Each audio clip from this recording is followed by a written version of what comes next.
अस्सलाम वालेकुम, welcome back my YouTube channel Bilal Baloch. ते अज मेरे पास अज आ गए हम दाता साहब दरबार ते। दाता साहब दरबार ते एक ए है पिया, एक माया पिया, दो बंदे आए दाता साहब। अगर तो डें दी दिखाई आई हम थोड़ी लेट होगी तो दिखा देता है।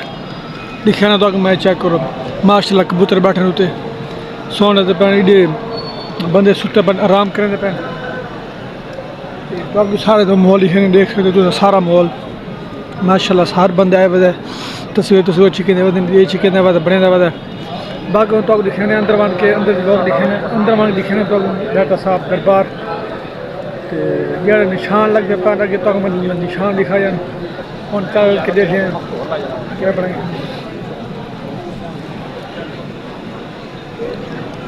ये चेक करो इस साइड तो ये कोई निशान लाए ने दीवार जी, इस साइड तो परला पासू इन्हें इधर वाले ने तो निज़ाम पहले भी बार होना सा दाता साहब सलाम भर है सलाम भर के तो होना सा वैने क्योंकि सब कुछ टाइम बेटा नमाज थी नहीं पई जमात थी नहीं पई तो उस साइड जो लाने में तो कोई बच्चे थे नमाज पढ़ते पे कोई थे अंदर मस्जिद नमाज पढ़ते पे असा हम वैने टाइम तकरीबन नसर थी मान के कोई रोटी खाने को लंगा थे खा जाए बाकी जड़े कोई मत थे खाने खा खू के मैंने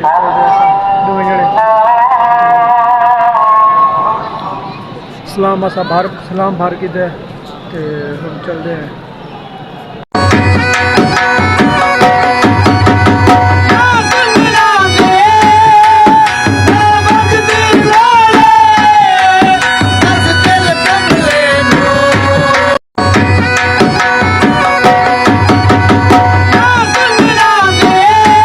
फाइनली भी बार घुमा के पहुंचे हाल दे विच ते हुण बैठे आपदे कमरे दे विच एक नाल गया है ते हुण पहुंचा कमरे दे विच सारा कमरे पिया ते हुण पहुंचे इत्थे ते हुण समझने टाइम ठीक है बिस्तर बुस्तर सारे विच बुच गए। बाकी थैंक यू आज दा वीडियो दी एंड उम्मीद करता सारी आज दी वीडियो अच्छी लगी हो चैनल सब्सक्राइब करें लाइक करें मिलते हैं नेक्स्ट व्लॉग दे नाल। कोई भी गलती हो कमेंट दे विच दस दिवाए क्या मैं गलती की थी।